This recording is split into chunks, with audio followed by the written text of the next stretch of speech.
Okay. This is going to be a video on the 7 Hermetic principles. Not really a video, of course, a live stream. It's not going to be too long, but I do want to cover these principles just because they're so important when it comes to just advancing your spirituality and just understanding how the universe really works, you know? So it's going to be a doozy. I'm going to give examples. As always, feel free to leave your comments or your questions in the comment section. I'm trying out a new streaming software. I did StreamYard because it's whack. Um, just too much trouble with that, too much lag. So on the fly, so far, I really like it. I really like it. Hey, Stormy, how's it going? How's it going? Feel free to mention where you're viewing from, like where you're based out of. So we're live on YouTube. Cool.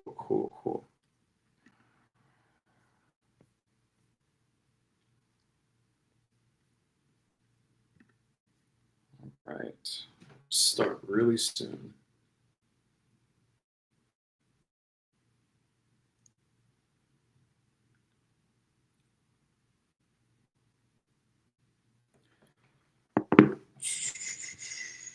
We'll begin really soon.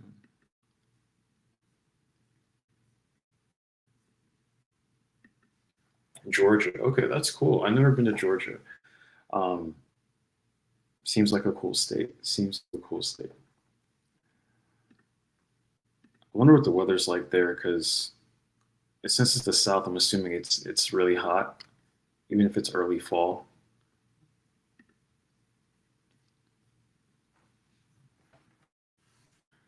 Also, this stream will be available on playback, so there's also that.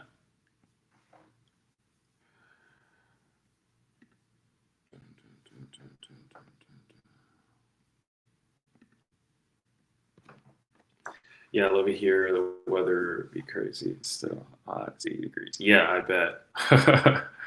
I bet. Yeah, it probably takes a while for it to start cooling off. I mean, I'm from Maryland, and I remember it taking a while for the fall to really settle in. So I imagine more down south, like it really is like that. I'm based in Virginia now, and honestly, this year um, it's kind of been cooler faster. Oh, you're born in Maryland. That's pretty cool. Nice.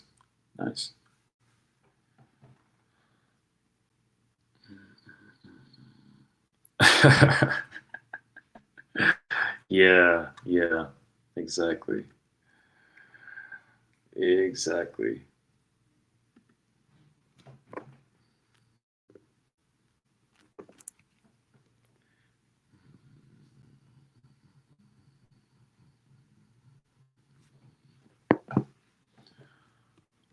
Okay.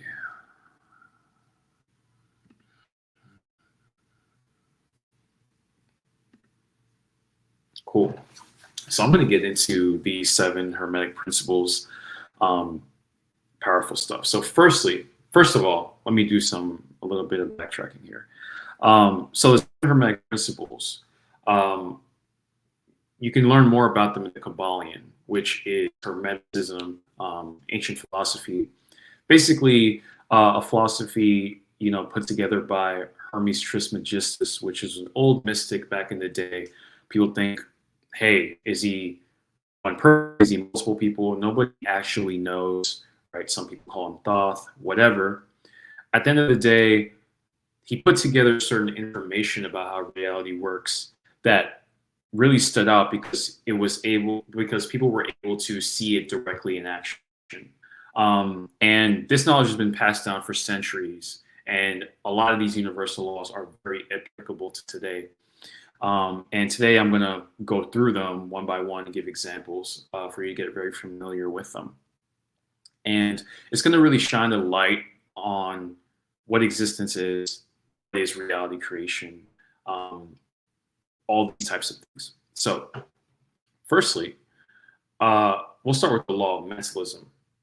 So it's essentially it's the sentence. It could be summarized as the universe is mental. All is mental. Essentially, reality was created from the universe's mind, the mind of the creator. And we are essentially the microcosm of the macrocosm. And as the microcosm, we have certain capabilities similar to um, the bigger mind, right? We adopt similar characteristics and capabilities, and we're able to create with our imagination, with our mind, just like how the universe can do so as well. What we imagine in our mind can be materialized in the 3D. In fact, everything that has been created in existence start from somebody's mind. Like every human-made creation has started from somebody's mind and has been materialized, right? There's a certain chain of events that happened. They thought about it, right? And then they started putting the blueprint together, and then it actually into something, right? When the light bulb was created, that was essentially the process, right? It was thought of, and then it was cultivated, and then we don't think twice about light bulbs. They just are, you know. So this law kind of reminds you to take existence, to take what's in your mind very seriously, very important, because it can materialize into the outside. Are your thoughts the only catalyst? No, but they are a major catalyst when it comes to what gets produced on the outside. So that's a very important thing to note and remember, right? That's the law of mentalism. Now, the second universal law here is the law of correspondence, which is my favorite one. It's characterized as above, so below, as within, so without.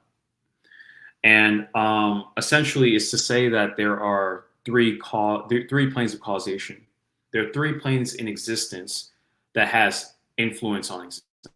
So you have the spiritual realm, you have the mental realm, and then you have the physical 3D realm. And what happens is a lot of people, when they try to affect change in their life, they approach it from the 3D world and they take action. And action taking is very important for your goals. But if you don't consider what your thoughts are, and you don't consider the frequency that you're embodying as you're taking the action, then that affects the action taking itself. Meaning, if you're taking action, but your mindset is of scarcity, lack, fear, consciousness, your action it's going to affect your action. It's going to affect what you do and don't do. It's going to affect the degree or the quality in which you do something.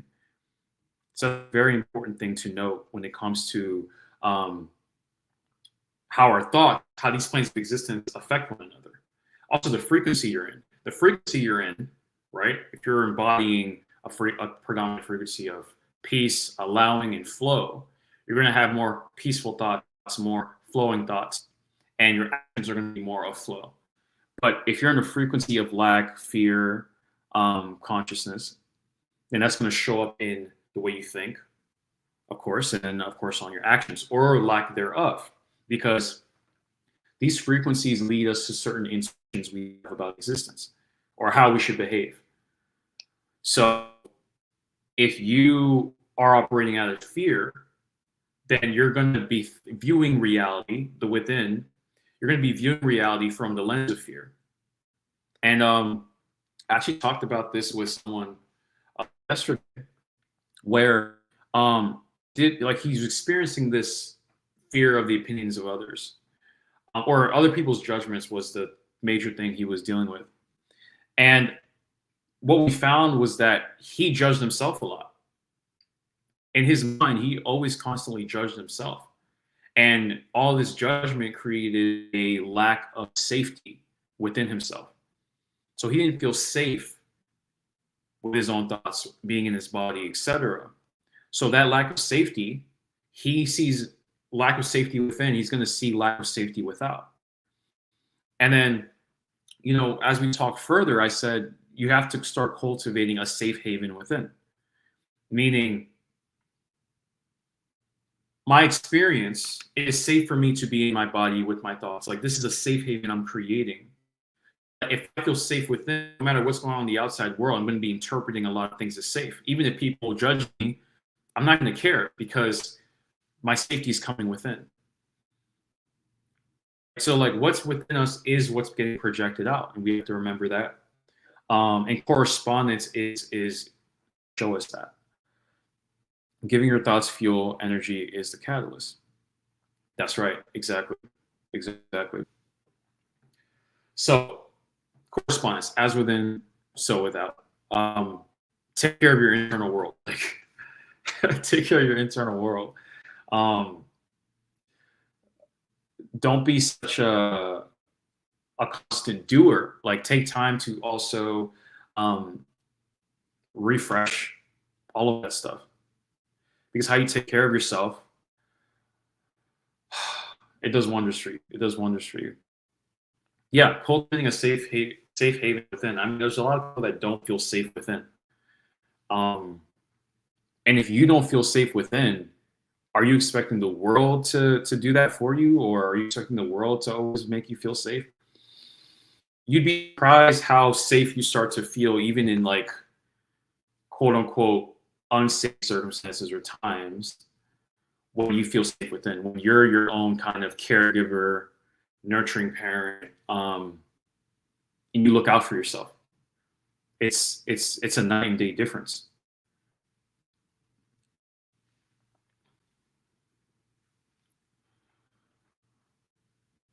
Yeah, you gotta definitely continue to do that for sure. Okay. Number three, principle of vibration. So nothing is still and everything vibrates. Everything has a certain frequency to it. Everything in existence, and definitely our emotions as well, right? Different emotions, feelings have different levels of vibration. And um, this this isn't to bypass, right? So this isn't to like be like, oh, this emotion right here is high vibrational. I just want to experience this. The low vibrational emotions I don't want to experience.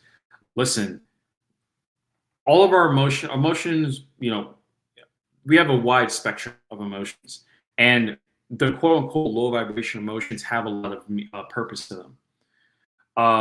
If you look at the stages of grief, for example, you'll find that there's a lot of quote unquote low vibration emotions in those stages of grief. And those are important to go through to process grief, to process difficulty. And when you accept these lower, quote unquote, lower emotions, it's easier for you to not be so upset, even more upset that you're feeling what you're feeling, that you're in a state. So when we talk about the law of vibration, essentially, you want to have a predominant vibration that is higher. You want to be in high spirits for the most part. And again, kind of touching on what I talked about, creating a safe haven for yourself. You want to be in high spirits, so that you have that practice of doing things that put you in high spirits, and then that which leads to intuitions of, let me also do this to stay in high spirits. Now, when you're predominantly feeling great, it doesn't mean you don't have bad days or bad hours or the times when you're triggered or upset. It just means predominantly you can go back to that level that you want to be at, right? The joy, the love level. And when you vibrate this way, you're also focusing on things that help you vibrate in that way more. So you see more love in the world, even though the world is chaotic, right now. What your focus is on the beauty in the world. So I just wanted to say that. Hey, Gabriel, how's it going? Jem, has an ex ever hurt you? If so, what did you do to overcome it? That's a good question. I've definitely experienced, heartbreak. Probably when I was younger, definitely when I was younger, and um, it was difficult for sure. How I overcame it was just putting that relationship into perspective. Um, just reflecting a lot, right? Like I was a teenager at the time, so um, I was very much definitely not as mature at the time, and like realizing there are things about me that I had to work on, and that was okay. Um, and like especially with me taking things personally, I think that's a big thing that I've worked on through years. Um, I would say working on myself, reflecting, and giving it time, because what happens is like you can like replay the good times, and also you can catastrophize, oh, it's the world, oh, they're gone, whatever. And you're like, man, you'll never meet another person, whatever. You start saying things like that. You start questioning your value. Um, and you have to, in a way, allow yourself to do that, to process things, but then you have to pull yourself out of that dirt and pick yourself up and realize, listen, there's so many people out here for you. Um, just be a better person, and also realize their flaws too. Realize your flaws, realize their flaws, realize what they did well, realize what you did well, and all of that, and accept it, right? Acceptance too. You want to be in acceptance of what is, because I mean that's one of the most like powerful things. A lot of the things we get upset by is because we lack acceptance of what is. You know, uh, a few months ago, I was gonna go play tennis, and I was I was driving, and then I went and parked, and I parked under a tree, which I shouldn't do. I don't like parking under trees because these freaking birds. Anyways, I had just got my car washed, right? And looking sparkly. I get out, go play tennis, come back. There's like this giant like bird dump on my car. It's humongous. This couldn't have been a regular bird. This had to have been like an eagle or something. I don't know, right? It was big. so so like I was annoyed by that because like, I just washed my car. But like honestly, 90% of that upsetness was the fact that I wasn't accept accept what was. The fact that it's there and like that's it. Like accept that. Like when you get into acceptance, if we're talking about the relationship example, you get into acceptance. Let me snap my fingers. Hold on. I wasn't snapping. I gotta snap. I gotta snap. Once you get into acceptance, not like it's like ease, so accepting what is definitely another thing you could do. Earlier I mentioned grief. Throw that in there too, the stages of grief. Um, yeah, breakups are not easy, but it can be a great launching pad for bettering yourself and learning more about yourself. Um, part of that was the case for me, for sure. Yeah, taking your time, knowing that you can take from, let's see here, and knowing that you can take from the relationship and give gratitude to your experience. Yeah, gratitude, right?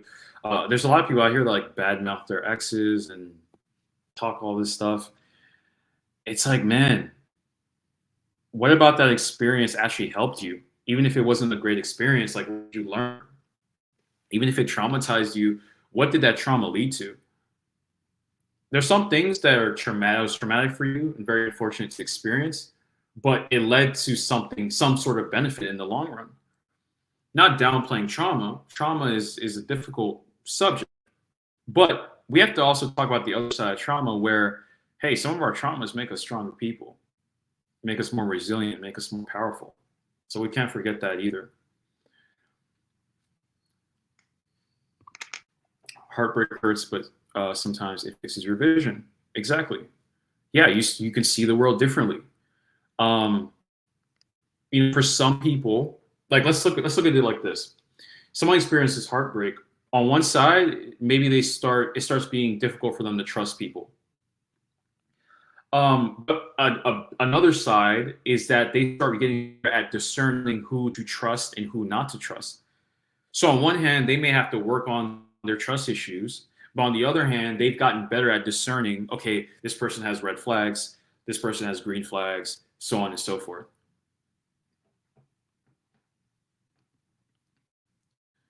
Do you believe in magic, sir? Yeah, man. Sure. For sure. I mean, it's a magical experience. Wait, what's with all this code showing up? That's weird. Okay. Like I said, I'm trying on the streaming software. So far, On the Fly is better than StreamYard. But On the Fly, I gotta say, that was a weird kind of coding mishap when I was showing comments. Let's see if it happens again. Yeah, it's still happening. That's weird. Maybe it's because of the emojis. Let me. Okay, it's probably the emojis because stories comment showed up normally. That's interesting. Okay. Yeah, exactly. It was a big bird poop right on my car, and I just wasn't in acceptance of what was. I had this ideal that hey, I could just park my car and it'll be fine under a tree. And in most cases, usually it is, but in this case, it wasn't. You know. So, hey Jim, what do you think means if you feel like you're outgrowing everyone in your life, including family and friends, no longer interested in communicating with them? Um, well, it could mean you're, yeah. If you're okay, it's all about context. So if you're doing a lot of self development and you're learning about the world and yourself, what starts to happen is you kind of have to disconnect with people that aren't on the same path. It's natural. Where you feel like you can't really talk to them about certain things, they just won't get it or they're not interested in it. If it's that, there's that context. If it's that, try to kind of bring these things up in small doses to just a couple people, some of your friends, some of your family members. And it depends. I mean, you could kind of tell who would be open-minded to some of this stuff, and you can tell who won't. So there's that. So if you're talking about a self-development standpoint, I get that.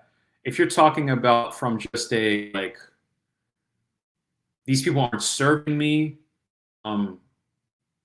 maybe they're toxic, that I would have some conversations. See where you set boundaries. See, who do you limit contact with? Who do you increase contact with? So if you give me more context, I could probably add more to that. All right, so I was talking about vibration, and yeah, that's the idea there. So everything vibrates. Your emotions are a vibrational spectrum. Overall, you just want practices that takes care of your nervous system, that takes care of your mind, to put you at ease. You want to have practices where you're focusing on the positive of things. I know this is cliche. You hear it all the time. Focus on the positive. You go on Instagram, the manifestation girls are posting it. The spiritual manifestation guys are posting it. But it's true. The more you focus on the positive, the more positive you feel. Basic positive psychology, etc. Okay. Number 4, the law of polarity. So I've kind of touched on this with vibration and the emotional spectrum. So a lot of times when we think of opposites, we think of them as distinct, like black or white, up or down. We put this like big duality between them where there's no connection between them. But the principle of polarity, it actually says these things are the same thing, just at different degrees. Perfect example is temperature. So if I walk into a room and I'm like, it's cold in here, I'm like, I want to make it hot in here. I take the knob of the thing and I turn it to make it warmer. I am just going to the warmer degree of temperature. So cold and hot are opposites, but they're actually the same thing. They're temperature. They're just different spectrums, degrees of temperature. So it's to say that, and you hear the phrase like there's a thin line between love and hate. It's because these things are a spectrum. You know, we just talked about breakups and all of that. 1 minute you love this person and then you hate this person after the breakup. You're just on the other spectrum. And in your healing journey, you can actually go back to the spectrum of love without actually being with them again by seeing by like seeing the gratitude of the situation, seeing what they did right in the relationship, so on and so forth. So it's to say that like when we apply polarity into our lives, life is very like fluid. There's a lot of connection. And you can't just think, oh, things are bad. My life is just bad. Things are going good. My life is good. Within the good, there's nonsense and things you don't like. Within the bad, there's like beautiful things about it. Just like when somebody experiences trauma, which predominantly is bad, it's a negative experience. But within that, there are lessons, there are things that get cultivated by experiencing trauma as well. So that's what polarity is all about.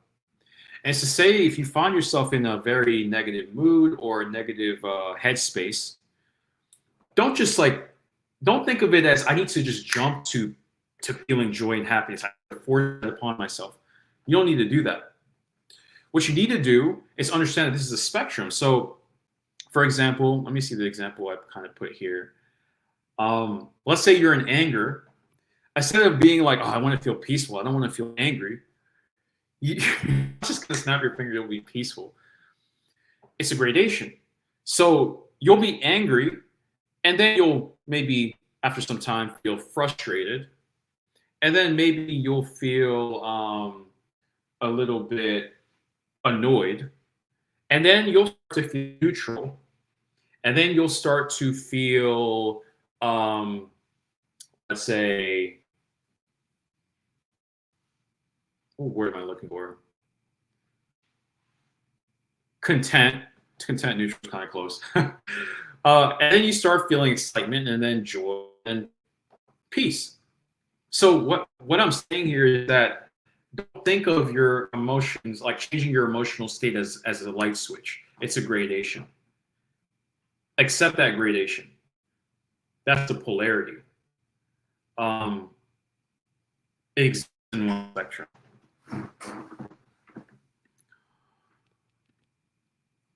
Okay. The principle of rhythm. So this one is really straightforward. Life has a lot of cycles.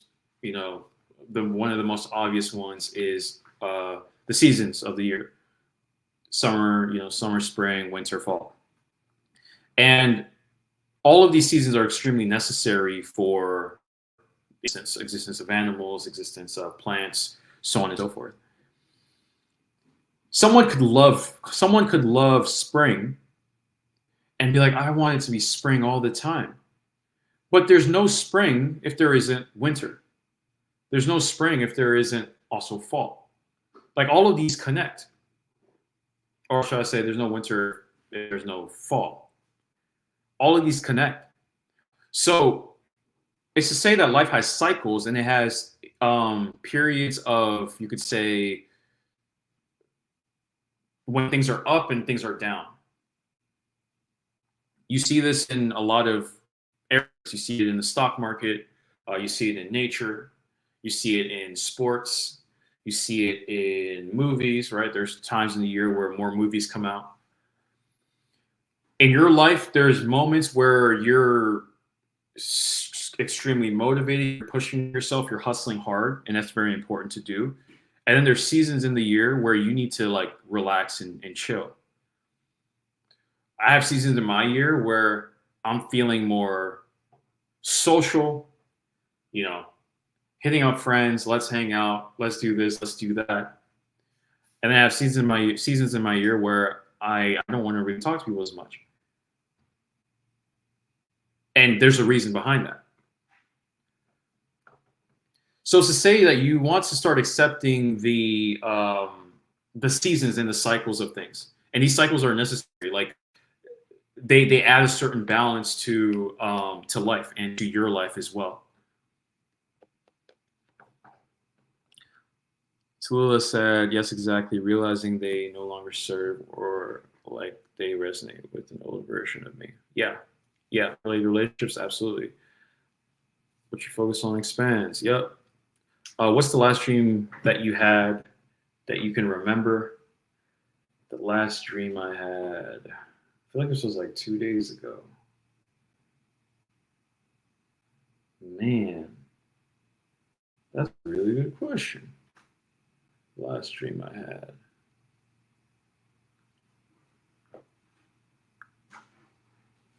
Give me a second to ponder.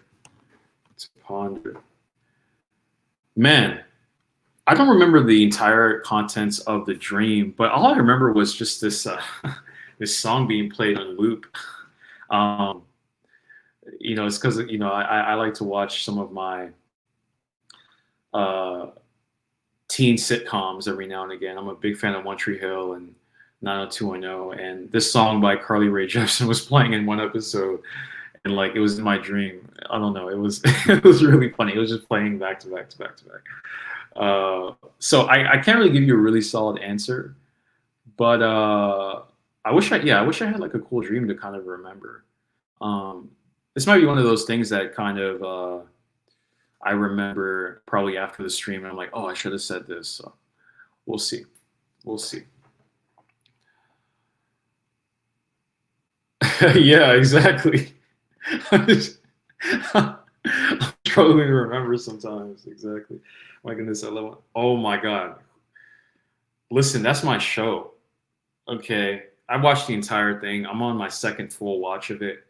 Um, I used to watch when I was younger. It's so nostalgic. I love nostalgic things. I think the writing is amazing. I think the storytelling is amazing.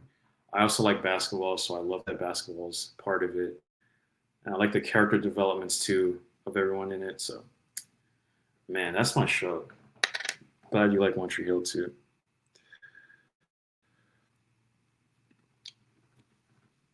My relationship ended 7 years ago. I was in high school. Like you explained, I learned a lot because of that experience. Yeah. But sometimes I also look back at the worst parts and I get stuck there.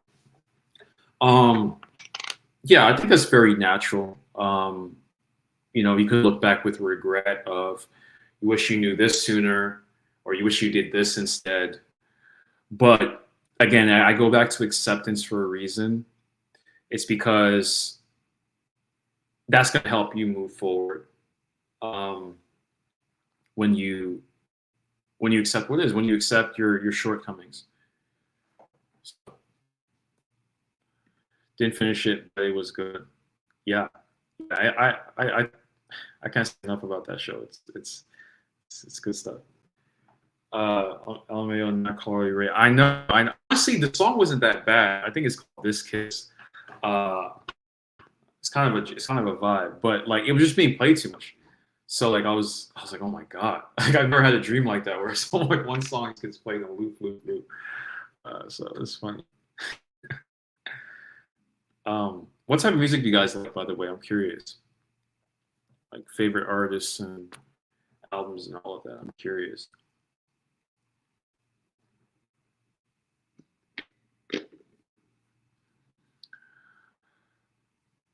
All right, what do you guys think about that?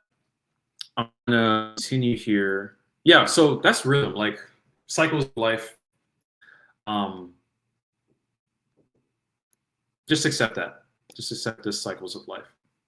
Not to say that you just accept negative cycles. Like you want to break through negative cycles, but there are certain time periods for things. Okay, cause and effect. Probably one of the more straightforward, laws here. For every effect, there's a cost. Got my right here. I drop it, it falls. Right, I dropped it. The cause is gravity. I dropped it, and the effect is it hits the table, makes noise. Pretty simple, pretty self-explanatory. So that's how cause and effect works. And cause and effect is everywhere. If you look at the effects in your life, you have to always go back to the cause. And when this is like the backbone of reflection. if you're reflecting on things, all you're doing is looking at cause and effect. What is the cause that led to this? Is it me? Is it other people? Is it this is third? You learn and then you iterate from there. It's something I talked about in my video on 7 spiritual laws you should know, something like that. She fell off. Oh man. Hey, I mean, that's an example of rhythm, right? I mean, not all artists stay kind of at the top forever. So, there's waves. Some artists fall off and they come back and then they fall. Like, remember, like a few years ago, everybody's like, "Oh my God, Tyga had the best comeback ever." After falling, and like everybody loved Tyga, and he had like all these hits coming out, just like I don't know, 2-3 years ago or something like that. So, it's what it is.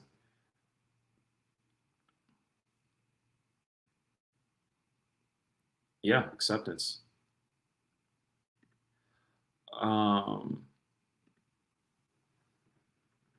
Can you use another example for law of rhythm? Yeah, sure.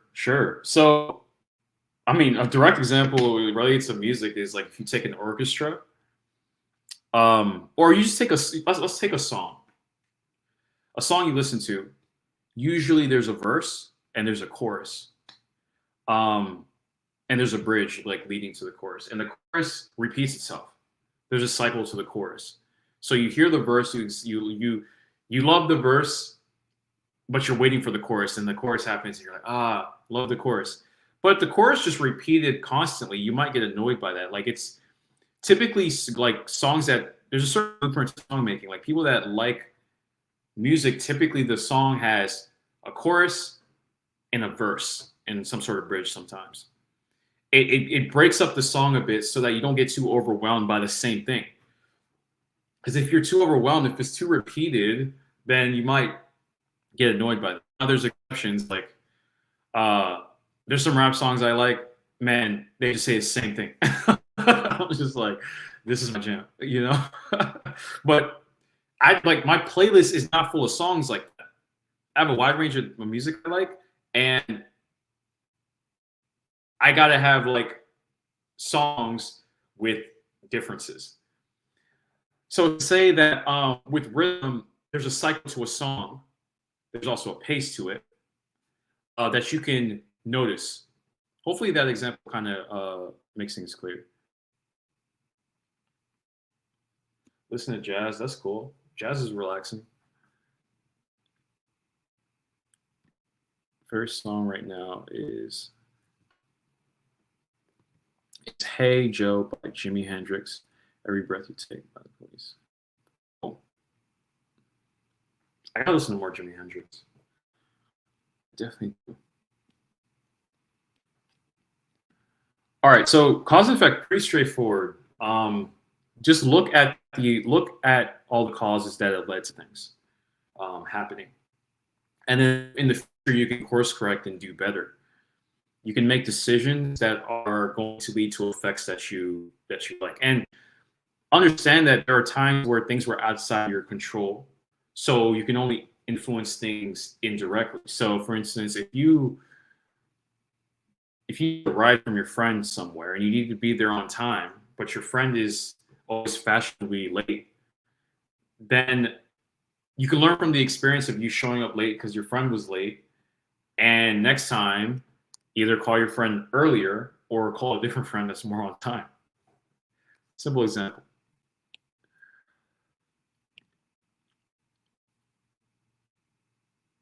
Okay, last one, principle of gender, the law of gender. Essentially saying everything has masculine and feminine attributes to it. Men and women have both masculine and feminine energy. And when we talk about relationships, I think this is a very important law to understand, is understanding what are the predominant traits you embody. And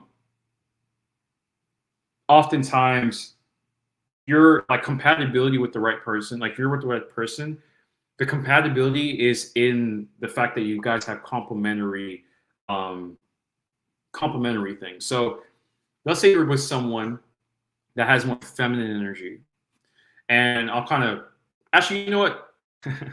Let me kind of just list some attributes, some of these attributes, right? So that's pretty clear. So masculine energy, and both men and women can be predominant in masculine energy. I'm going to list out some attributes here: logic, discipline, protection, clarity, leadership, strength, freedom, decisiveness, structure. I don't know if I already said that. Um, penetrating, penetrating the world. Get your minds out of the gutter. Now, feminine energy attributes: intuition, flow, creativity, connection, allowing, healing, sensual, surrendering. So you can see that feminine energy accepts and is more allowing, it's more in flow. And then masculine energy is more controlled, is more structured. It's more, you could say that masculine energy is more ego identified because it's trying to impose itself onto the world. And you need both of these, but you need to understand that both are important, and there are instances where you need to have one more than the other. So, for example, in the world today, like a lot of people love productivity. I like productivity, but people get so obsessed with productivity. They're always doing, always trying to produce, always doing, and this is them being in their masculine energy, and they don't have time for being. They don't have time for allowing. So they fall into doing constantly, thinking, I need to do more, I need to do more, I need to do more, and then they burn themselves out. They're not balancing out with taking time for themselves, relaxing, allowing, setting an intention, and then letting go, detaching from it, which is feminine energy. And then you have other people too, where they try to completely avoid doing work, completely avoid taking action, and they're just sitting back, allowing, and it'll come. Well, you need some doing attributes too. You need some planning as well. You need the structure as well. You need both. In the context of relationships with masculine and feminine energy, you want to understand, like, where are you with these traits? Like, make a list of your masculine attributes and your feminine attributes. And if you're dating, like, see where you lack and where does that other person kind of make up for that, what you lack in. Because I tell people this, like, compatibility in a relationship is both similarities and differences. Meaning your similarities, there's similarities, pretty self-explanatory, but your differences complement one another. So somebody that is very nurturing but not decisive will probably pair well with somebody that is decisive, but needs to get more in touch with their nurturing component. And the person that's more nurturing starts to learn how to be more decisive. And honestly, that's how, like, relationships should build.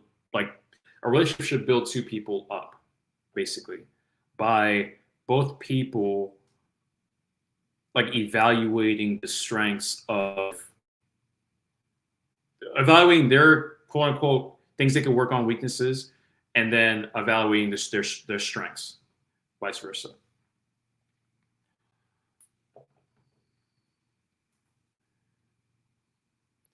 Too much respect, brother. Thank you. Appreciate it. Appreciate it.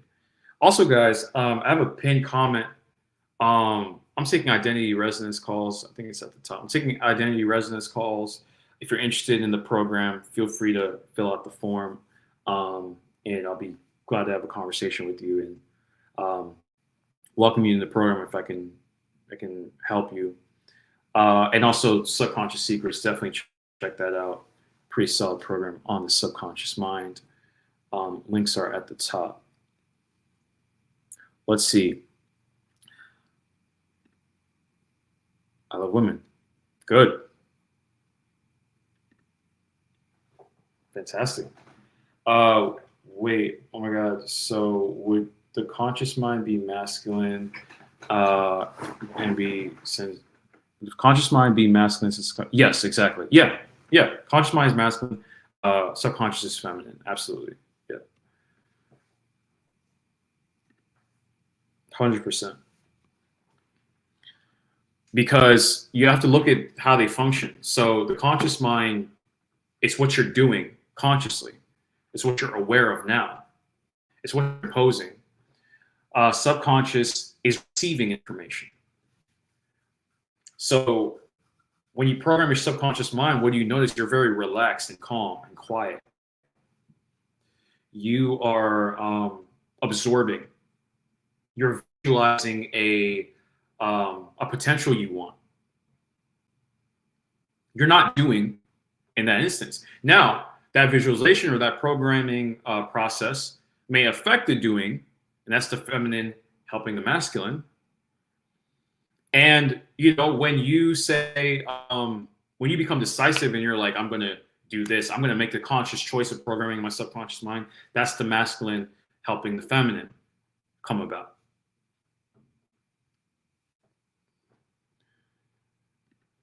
For me right now, I'm trying to control my emotions better so I can manifest faster the life that I want. Yeah, I mean, emotional control and awareness is definitely a process.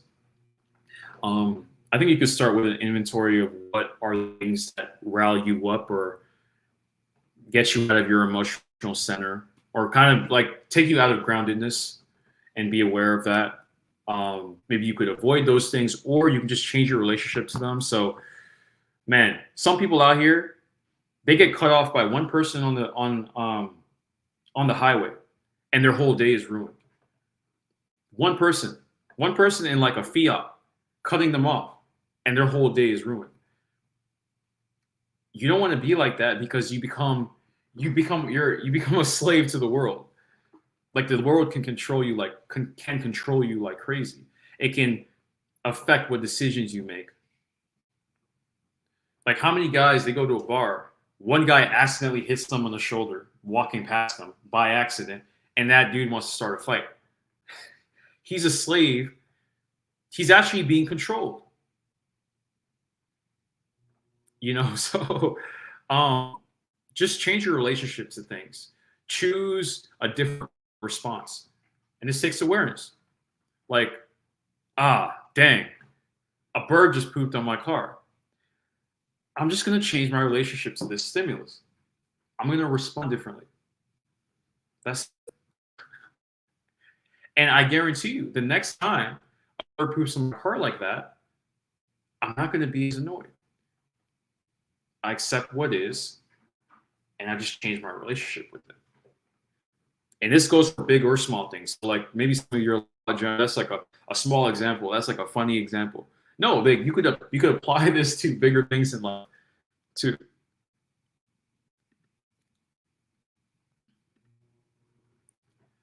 Exactly. And richness is more than just monetary. It's not just money. It's, man, we just talked about music.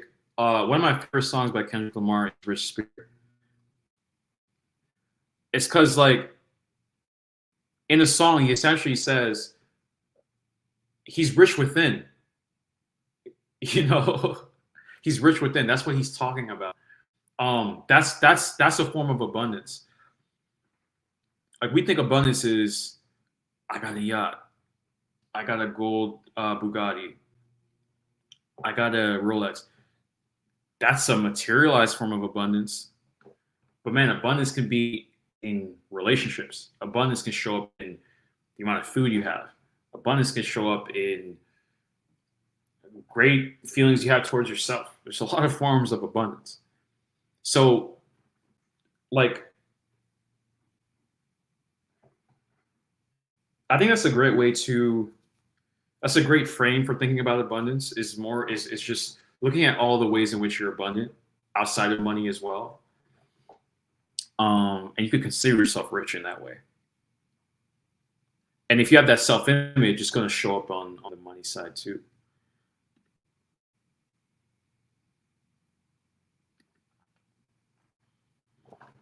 How to change your relationship to your emotions to help you process and feel safe. Well, firstly, you just have to understand that all emotions have a function. So even if the emotion is appropriate for the time, it still has a function. There's still a reason why we have it. Like there's a benefit to that emotion. Even if it's not that direct moment, it doesn't benefit you. The motion itself is beneficial. So first there's that. And it's allowed us to like accept them. And then from there you can let it go too. You could be like, I'm experiencing this emotion right now. I'm feeling, and I also let it go. I don't have to attach myself to it. I don't have to identify with it. Don't identify with the emotion. You're experiencing it. It's like a roller coaster. If you go on a roller coaster, you're not the roller coaster. You're experiencing the roller coaster, the ups, the downs, the twirls, so on and so forth. You're the experience, not the thing itself. Just like same thing with thoughts. You're not your thoughts. You're experiencing your thoughts though. And you have a decision to make of, okay, am I going to take this thought seriously today? Am I going to take this thought seriously today? It's up to me. And if I'm not going to take it seriously, then I don't have to. It's up to me. You have that decision. So that's what I would say about that.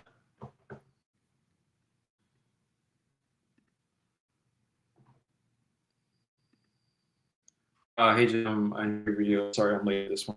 We'll definitely rewatch with a favorite topic of mine. Cool. Yeah. Yeah. Feel free to watch this on playback. I didn't spend too much time on each, but I still wanted to give enough nuance. So yeah, you'll see that on the playback.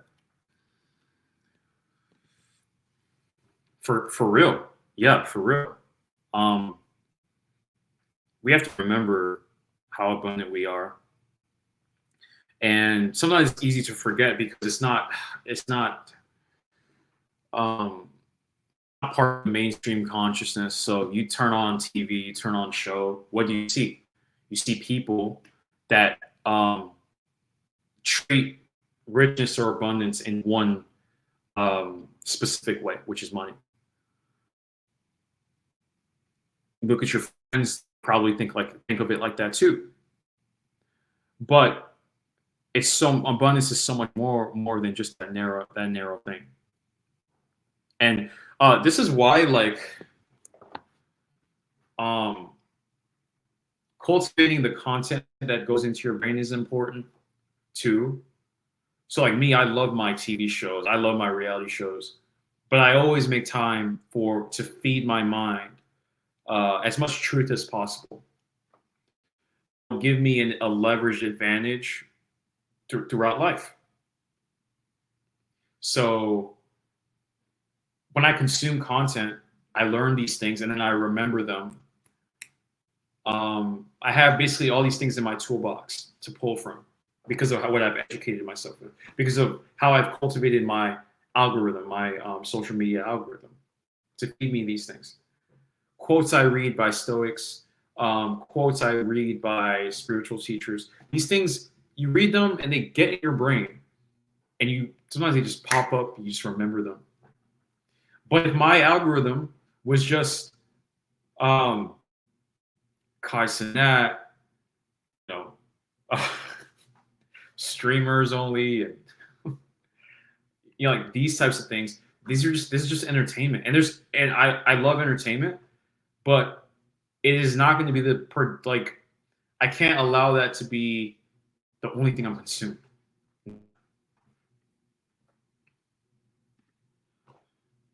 The world has been conditioned to believe that paper money makes you rich, but it's actually positive energy that makes you get rich and attract interdimensional money. Yeah, and like, money is just the materialized version of the energy of abundance. It's just abundance in a physical form. What movie do you think is underrated? Ooh, Den of Thieves. Den of Thieves. That's that's in my top 5 all time. Definitely Den of Thieves. Training Day. I think a lot of people know Training Day, so I don't think it's underrated, but I just like saying it because it's my favorites. Um, Equalizer. I had someone in my identity resonance program recommend the Equalizer to me, so I checked it out, and it's really good stuff. But let me actually say underrated movies. Hmm. I'm trying to go kind of niche with it.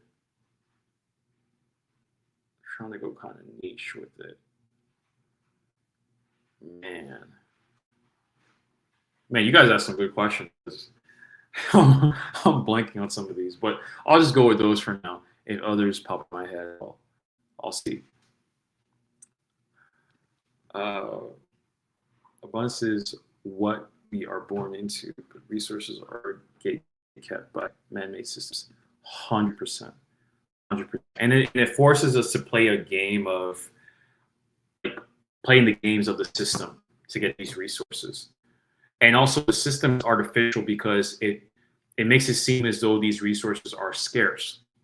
So it tricks us into subscribing to hustle culture and doing and just burning out to get these things. And again, I'm not saying that there aren't seasons in your life where hustling is important and doing is very key. Yes, there is.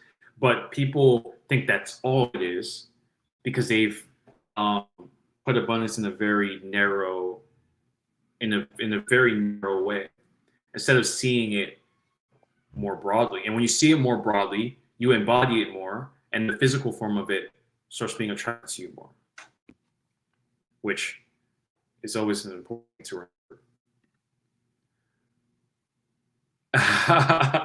Hey, I'm not sending strays to Kai. I think he has some funny live streams. But man, I don't know how people watch that for like 10 hours straight. To each their own. But man, that's hilarious. Oh, you guys should watch a video. So after the stream, of course, look up Kai Cenat producer or Kai Cenat producer A Boogie with the Hoodie. So A Boogie with the Hoodie is actually one of my favorite artists, right? And a few years ago, he got pranked by Kai, where Kai acted like he was a Jamaican record producer, and he didn't know what he was doing, and like A Boogie was getting frustrated with him, and then he took off the disguise, and then A Boogie realized that it was Kai. Man, it was a really funny video. So I recommend that. It's kind of older, but it's hilarious. Shark Tale. It's funny.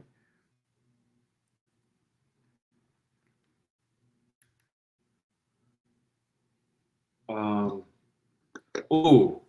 this film is kind of dark. So if you're not into the dark films, then close your ears or cover your ears. But this movie called Gummo, man, it's dark and there's not much of a plot. In fact, it's kind of known as like a movie / documentary, or it's a movie kind of portraying like a documentary. Look into that. If you're into like more dark,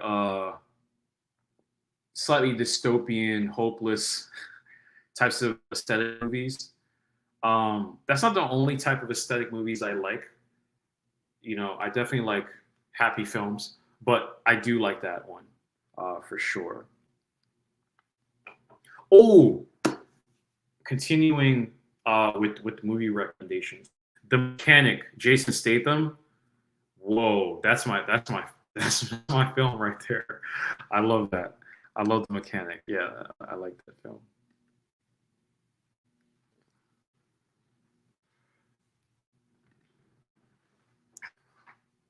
For perspective, because capitalism demands our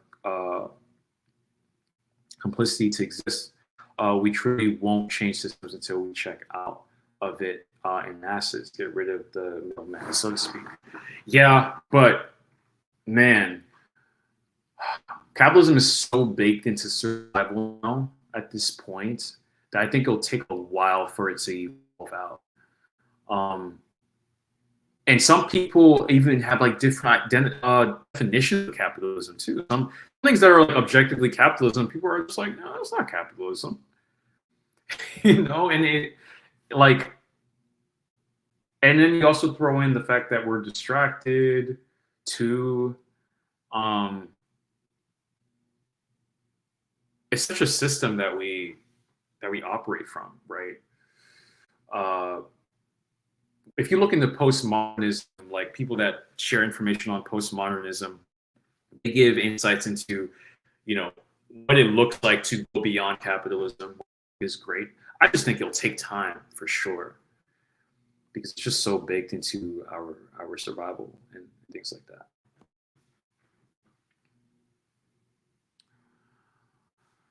So we went over some good stuff today. 7 Hermetic principles. I'll leave this up as a playback.